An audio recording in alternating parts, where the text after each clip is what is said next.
ಅವರು ಇದು ಬಹಳ ಒಂದು ಪ್ರಮುಖ ಪ್ರಶ್ನೆ ಅಂತಾನೆ ಹೇಳ್ಬೋದು. ಅವ್ರು ಕೇಳಿದ್ದಾರೆ, ಅವರು ಹಲವಾರು ವಿಚಾರಗಳು ಪ್ರಸ್ತಾಪ ಮಾಡಿದ್ದಾರೆ. ಇಲ್ಲ, ಒಳ್ಳೆ ಉತ್ತರ ಕೊಡ್ತೀನಿ ಹೇಳಿದೆ, ಪಾಸಿಟಿವ್ ಅಂತ ಹೇಳಲಿಲ್ಲ, ಒಳ್ಳೆ ಉತ್ತರ ಕೊಡ್ತೀನಿ ಅಂತ ಹೇಳಿದೆ. ಅಲ್ಲಿ ಎಲ್ಲ ಮಾತು ಪಾಸಿಟಿವ್. ಈಗ ಅವರು ಈ ಆದಾಯ ಮಿತಿ ಬಗ್ಗೆ ಮಾತನಾಡಿದ್ದಾರೆ. 1,20,000 ನಮ್ಮ 2017ನೇ ಇಸ್ವಿಯಲ್ಲಿ ಆದಂತ, ಬಹುಶಃ ತಾವೇ ಅವಾಗ ಆರೋಗ್ಯ ಸಚಿವರಿದ್ರಿ, ಅವಾಗ ಆದಂತ ಒಂದು ಸಂದರ್ಭದಲ್ಲಿ ಮಾಡಿರುವಂಥದ್ದು. ಅದು ಈಗ ಕಮ್ಮಿ ಅಂತಾನೆ ಖಂಡಿತ ಅದು ಒಪ್ಪುವಂತ ಮಾತು. ಯಾಕಂತ ಹೇಳಿದ್ರೆ 2017 ಈಗ 2026ಕ್ಕೆ ಬಂದಿದ್ದೀವಿ, ಸುಮಾರು 9 ವರ್ಷ ಆಗಿದೆ. ಮತ್ತು ಅದರ ಬಗ್ಗೆ ಖಂಡಿತ ಪರಿಷ್ಕರಣೆ ಮಾಡುವಂತ ಅವಶ್ಯಕತೆ ಇದೆ, ಅದನ್ನು ನಾನು ಒಪ್ತೀನಿ. ಮಾನ್ಯ ಆಹಾರ ಸಚಿವರ ಪರವಾಗಿ ನಾನು ಅದನ್ನು ಖಂಡಿತವಾಗಿ ಅದರ ಬಗ್ಗೆ ಪುನರ್ ಪರಿಶೀಲನೆ ಆಗಬೇಕು. ಮತ್ತು ಈಗಾಗಲೇ ನಮ್ಮ ಆಡಳಿತ ಸುಧಾರಣೆ ಆಯೋಗ ದೇಶಪಾಂಡೆ ಅವರ ಅಧ್ಯಕ್ಷತೆಯಲ್ಲಿ ಏನಿದೆ, ಅವರು ಕೂಡ ಶಿಫಾರಸ್ ಮಾಡಿದ್ದಾರೆ.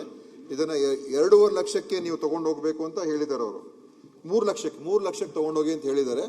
ನಾವು ಈ ನಮ್ಮ ಇಲಾಖೆ ಆಹಾರ ಇಲಾಖೆ ಅದನ್ನ ಆ ಪರಿಷ್ಕರಣೆ ಯಾವ ರೀತಿಯಾಗಿ ಮಾಡಬೇಕು, ಎಷ್ಟು ಮಾಡಬೇಕು ಅಂತ ಖಂಡಿತವಾಗಿ ಅದರ ಬಗ್ಗೆ ಗಮನ ಕೊಡ್ತೀವಿ. ಮಾನ್ಯ ಸಭಾಧ್ಯಕ್ಷರೇ, ಮಾಡುವಂತ ಅವಶ್ಯಕತೆ ಕೂಡ ಇದೆ.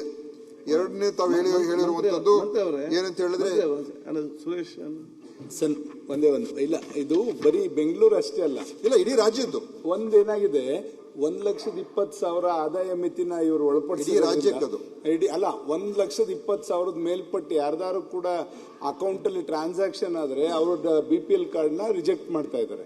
ಸುಮಾರು ಇಡೀ ಕಾನ್ಸ್ಟಿಟ್ಯೂನ್ಸಿ ಎಲ್ಲ 224 ಕ್ಷೇತ್ರದಲ್ಲೂ ಕೂಡ ಎಲ್ಲಾ ಕಾರ್ಡ್ಗಳು ಸುಮಾರು 1,500 ಕಾರ್ಡ್ ನ ರಿಜೆಕ್ಟ್ ಮಾಡಿದ್ದಾರೆ. ಏನಾಗಿದೆ, ಬೆಂಗಳೂರಿಗೆ ವಲಸೆ ಬರ್ತಾರೆ ನಮ್ಮ ಕಡೆಯಿಂದ, ಡ್ರೈವಿಂಗ್ ಮತ್ತೊಂದು ಡ್ರೈವಿಂಗ್ ಬಂದವ್ರಿಗೆ ಏನಾಗುತ್ತೆ, ತಿಂಗಳಿಗೆ 15,000 ರಿಂದ 20,000 ಸಂಬಳ ಕೊಡ್ತಾರೆ.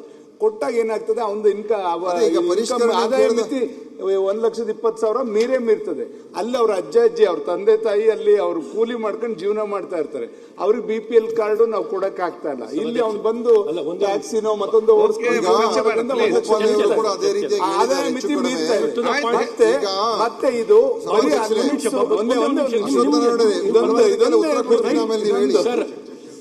ದಿನೇಶ್ ಸರ್, ಇಲ್ಲ ಇದು ಈ ಟ್ಯಾಕ್ಸಿ ಡ್ರೈವರ್ ಆಟೋ ಡ್ರೈವರ್ಗಳಿಗೆ ಆದಾಯ ಮಿತಿ ತಗೊಳ್ಳುವಂತದಿಲ್ಲ. ಉತ್ತರ ಕೊಟ್ಟಿರೋ ಸರ್ಕಾರ ಬೈ ಪ್ರೊಫೆಷನ್ ಇದೆ. ಹಾಗಾಗಿ ಬೈ ಪ್ರೊಫೆಷನ್ ತಗೊಳ್ಬೇಕು, ಅವ್ರಿಗೆ ಆದಾಯದ ಆಧಾರ ಅವರನ್ನು ಹೊರತುಪಡಿಸಿ ಒಂದು ಸರ್. ಅದ್ರ ಜೊತೆಗೆ ಏನಾಗ್ತದೆ, ಇದು BPL ಕಾರ್ಡ್ ಬರೀ ರೇಷನ್ಗೆ ಅಷ್ಟೇ ಬೇಕಾಗ್ತಾ ಇಲ್ಲ ಜನಗಳಿಗೆ. ಈ ಆದಾಯ ಮಿತಿ ಹೆಲ್ತ್ಗೆ ಎಲ್ಲದಕ್ಕೂ ಇದು ಅವಶ್ಯಕತೆ ಇದೆ BPL ಕಾರ್ಡ್. ಆದ್ರಿಂದ ಇದನ್ನ ಹೆಲ್ತ್ಗೆ ಹೊರತುಪಡಿಸಿ ಅದಕ್ಕೆ ಬೇರೆ ಸ್ಕೀಮ್ ಏನಾದ್ರು ನೀವು ಆರೋಗ್ಯ ಸಚಿವರೇ ನೀವು ಉತ್ತರ ಕೊಡ್ತಾ ಇರೋದ್ರಿಂದ ಆರೋಗ್ಯಕ್ಕೆ ಬೇರೆ ಏನಾದ್ರು ಕೂಡ ಅಂತ ಬಡವರಿಗೆ ನೀವು ಬೇರೆ ಕಾರ್ಡ್ ಕೊಡೋದು ಏನಾದ್ರು ಯೋಜನೆ ಇದ್ರೆ ತಂದ್ರೆ ಒಳ್ಳೇದು ಅಂತ ನನ್ನ ಅನಿಸಿಕೆ. ಅದು ಮುಂದಿನ ದಿವಸದಲ್ಲಿ ನೋಡೋಣ. ಯಾಕೆಂತ ಹೇಳಿದ್ರೆ ಈಗ ಅದನ್ನ ಯಾವ ರೀತಿ ಅದೊಂದು ಮಾನದಂಡ ಇಟ್ಕೋಬೇಕು. ಯಾಕಂದ್ರೆ ಈಗ ಎಲ್ಲದಕ್ಕೂ ಕೂಡ BPL ಕಾರ್ಡ್ ಮಾನದಂಡ ಆಗೋಗಿದೆ. ಆಕ್ಚುಲಿ ಇದು ಬರೀ ಆಹಾರಕ್ಕೋಸ್ಕರ ಇಟ್ಕೋಬೇಕಾಗಿರುವಂತದ್ದು. ಇದು BPL ಕಾರ್ಡ್ ಅಂತಾನು ಹೆಸರಿಟ್ಟಿಲ್ಲ ನಾವು. ಇದನ್ನ ಪ್ರಯಾರಿಟಿ ಆದ್ಯತೆಯ ಕುಟುಂಬಗಳಂತಾನೆ ಇಟ್ಟಿರುವಂತ PHH, ಅದಕ್ಕೋಸ್ಕರ ಅದೇ ಹೆಸರಿಟ್ಟಿರ್ತಕ್ಕಂಥದ್ದು. ಇದು ಬಿಲೋ ಪಾವರ್ಟಿ ಲೈನ್ ಅಲ್ಲ, ಯಾರಿಗೆ ಇದರ ಅವಶ್ಯಕತೆ ಇದೆ ಆದ್ಯತೆ ಕುಟುಂಬಗಳಂತಾನೆ ಮಾಡಿರುವಂತದ್ದು. ಅದೇನೇ ಇರಲಿ. ಎರಡನೇದು ಅಶ್ವತ್ಥನಾರಾಯಣ ಅವರು ಹೇಳಿದ್ರು, ಈ ಕೆಲವು ಈ ಮಾಹಿತಿ ಡೇಟಾ ಎಲ್ಲ ಇದೆ, ಆ ಡೇಟಾ ಎಲ್ಲ ತೆಗೆದುಕೊಂಡು ಹೊಂದಾಣಿಕೆ ಮಾಡ್ಕೊಳ್ಳಿ, ಚೆಕ್ ಮಾಡಿ ಅಂತ ಈಗಾಗಲೇ ಮಾನ್ಯ ಸಭಾಧ್ಯಕ್ಷರೇ ಮತ್ತು ಅವರು ನ್ಯಾಷನಲ್ ಫುಡ್ ಸೆಕ್ಯೂರಿಟಿ ಆಕ್ಟ್ ಬಗ್ಗೆ ಮಾತಾಡಿದ್ರು. 50% ನಗರಕ್ಕೆ ಕೊಡಬೇಕು, 75% ಗ್ರಾಮೀಣಕ್ಕೆ ಕೊಡಬೇಕು ಅಂತ. ಅದು ಇಡೀ ದೇಶಕ್ಕೆ ಇರುವಂಥದ್ದು, ತಮಗೂ ಕೂಡ ಗೊತ್ತಿದೆ. ಅದು ಒಂದೊಂದು ರಾಜ್ಯಕ್ಕೆ ಒಂದೊಂದು ವೇರಿಯೇಷನ್ ಆಗ್ತದೆ.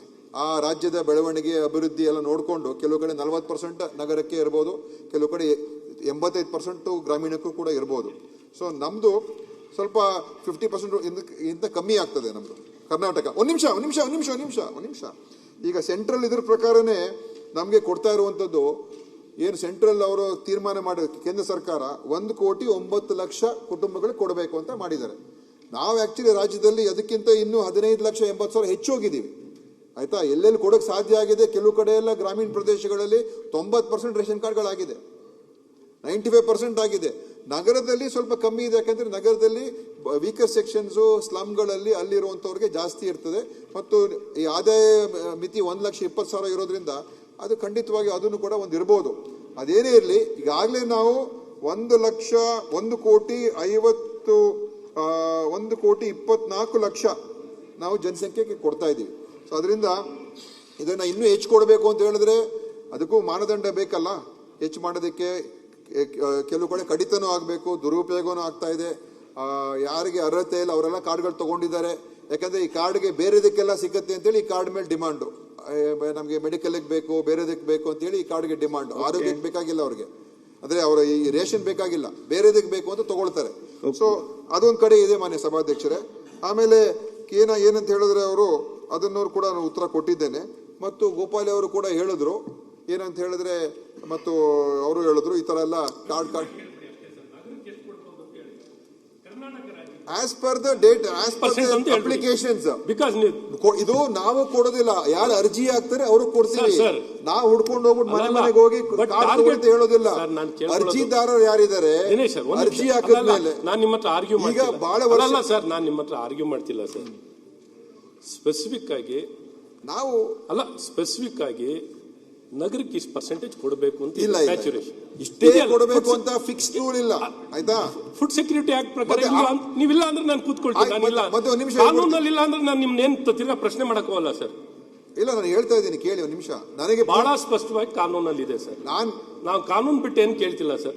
ಆ ಕಾನೂನು ಪ್ರಕಾರವಾಗಿ ನಮ್ಗೆ ಉತ್ತರ ಕೊಡಿ ಅಂತ ಕೇಳ್ತಾ ಇದ್ದೀನಿ ಸರ್. ನೋಡಿ, ಈಗಾಗಲೇ ಹೇಳಿರುವಂತದ್ದು ಕೇಂದ್ರ ಸರ್ಕಾರ ನಮ್ಗೆ ಕೊಡ್ತಾ, ಅವರು ಕೂಡ ಫುಡ್ ಸೆಕ್ಯೂರಿಟಿ ಅವ್ರಿಗೆ ಅಪ್ಲೈ ಆಗೋದಿಲ್ವಾ? ಅವ್ರಿಗೆ ಅಪ್ಲೈ ಆಗ್ತದೆ. ಮತ್ತೆ ಯಾಕೆ ಅವರು ಇಷ್ಟು ಪೂರ್ತಿ ಕುಟುಂಬಗಳು ಕೊಡ್ತಾ ಇಲ್ಲ ಅವರು? ಯಾಕೆಂತೇಳಿ ಅವ್ರ ಪ್ರಕಾರ ಇಷ್ಟೇ ಇರೋರು ಅಂತ 1,09,00,000 ಅರ್ಹತೆ ಇದೆ ಕರ್ನಾಟಕದಲ್ಲಿ ಅಂತ ಕೇಂದ್ರದ ಒಂದು ತೀರ್ಮಾನ. ಅರ್ಥ ಮಾಡ್ಕೊಳ್ಳಿ. ಅಲ್ಲ, ನೀವು ಫುಡ್ ಸೆಕ್ಯೂರಿಟಿ ಆಕ್ಟ್ ಪ್ರಕಾರ ಇರೋದೇನು? ಫುಡ್ ರೂರಲ್ ಏರಿಯಾ ಮೀರಿ ಕೊಡ್ತಾ ಇದ್ದೀವಿ. Rural area 75%, urban area 50%. ನಾನು ಕೇಳ್ತಿರೋದು ಇವತ್ತು ಅರ್ಬನ್ ಏರಿಯಾ. ನಾನು ಯಾಕೆಂದ್ರೆ ಈ ಸಿಟಿ ಪ್ರತಿನಿಧಿಸ್ತಾ ಇದ್ದೀನಿ.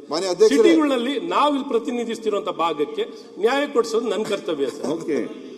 ಹಾಗಾಗಿ ಆ ಸ್ಪಷ್ಟತೆ ಕೊಡುವಂತದ್ದಾಗ್ಲಿ. ಸ್ವಲ್ಪ ನೀವು ತಾರ್ಕಿಕವಾಗಿ ಮಾಡಿ ಸರ್. ನೀವು ಒಂದು ನಿಮಿಷ ಕೇಳಿ. ಒಂದು ನಿಮಿಷ.